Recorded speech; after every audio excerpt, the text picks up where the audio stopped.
Hello, my name is Tina Gote, and this is my organizational scan for the Department of Defense Education Activity. It's a federal school system headquartered are in Virginia. They're responsible for planning, directing, coordinating, and managing the pre-kindergarten through 12th grade education program on behalf of the United States Department of Defense. I work for the Mid-Atlantic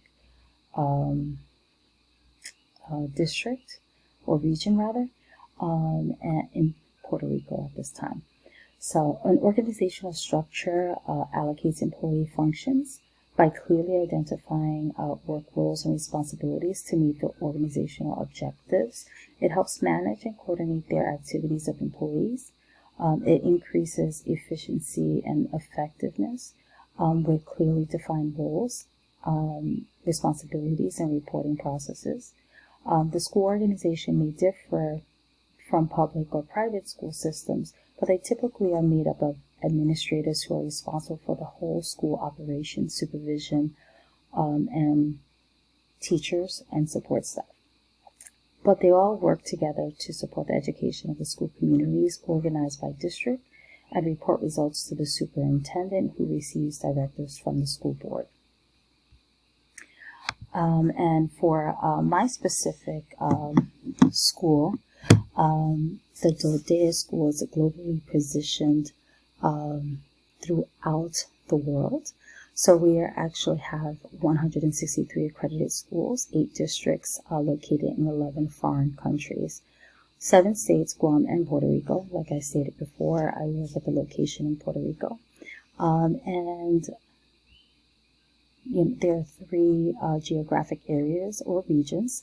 There's Europe, Pacific, and the Americas. So this is how my school is actually laid out. So we have the superintendent, and who actually works with the principal, the supervisory, and the oversight committee. And then we go into the actual school systems, where we have the principal, the assistant principal.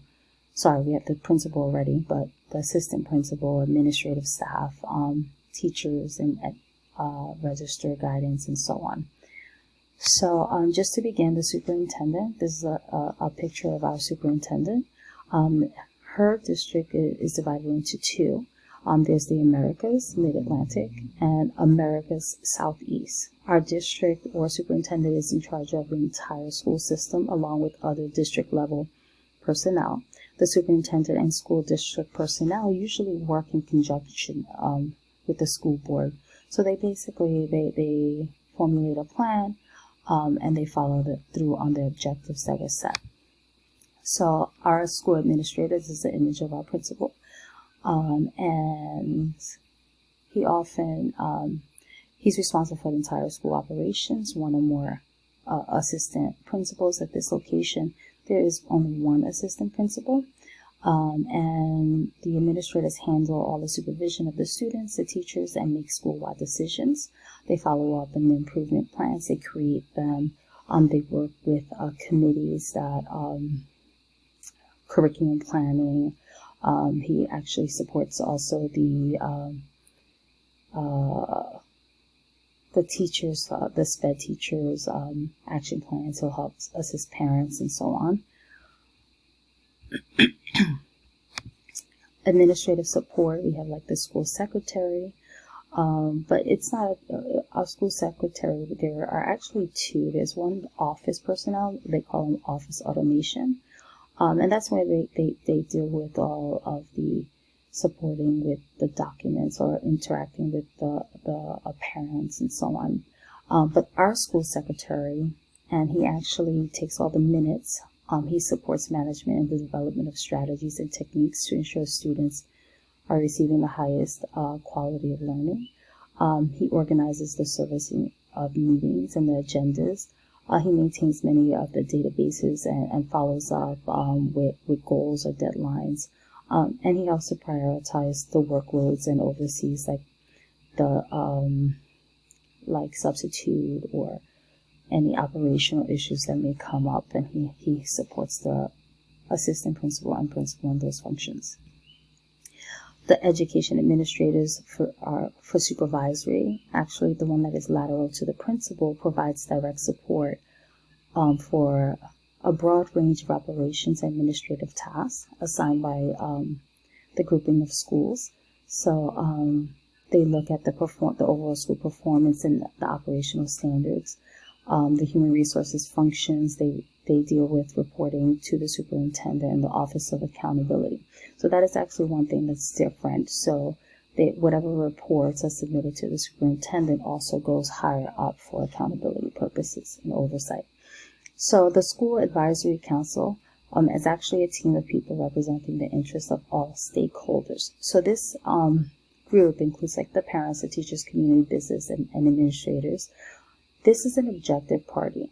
So they are keeping in mind, they don't really report to anybody. They just report on situations and provide feedback to help the superintendent make effective or the most, the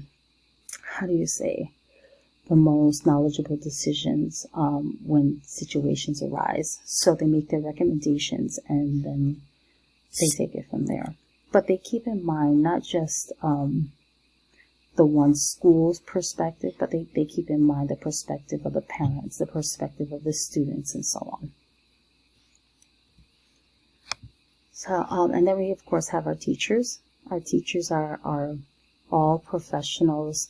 They're certified educators who provide the formal education for our military families. And the goal is to inspire the hearts and minds of all students and family members to succeed in this dynamic world. And what I mean by that is it's ever-changing. So really, with our students, because their families move a lot and they're stationed for only 2, 3, maybe 5 years in one location, and then they may move to another. So it's important that we build their resilience. And then we also have we're fortunate enough to have educational technician assistants to help SPED students, creating the equitable access to opportunities and resources with the support in class. So we have pull-out services, but we also have push-in services. And this is actually a school that this is my first year at this school, and it's pretty amazing how much support they really put into ensuring that there are equitable opportunities for everyone to learn and engage in a community environment as least restrictive.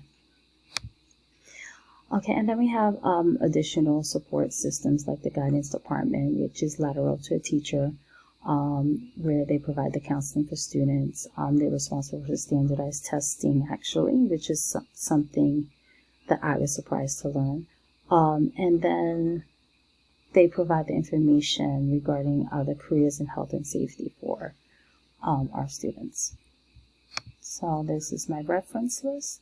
So one thing that I have to say that I've gained from completing this assignment is really understanding, I would say, this area where I didn't really know that this is where we're different from the regular public school.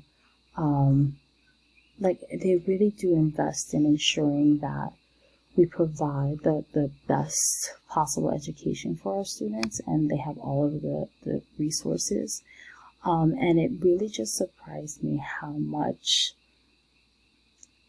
the government really invests in ensuring that the teachers have all of the resources that they need to give the best education for our students without sacrificing one thing for another. They actually consider everything and really put the students first. So I'm really excited to be here, and I look forward to listening to your presentations. Have a great day.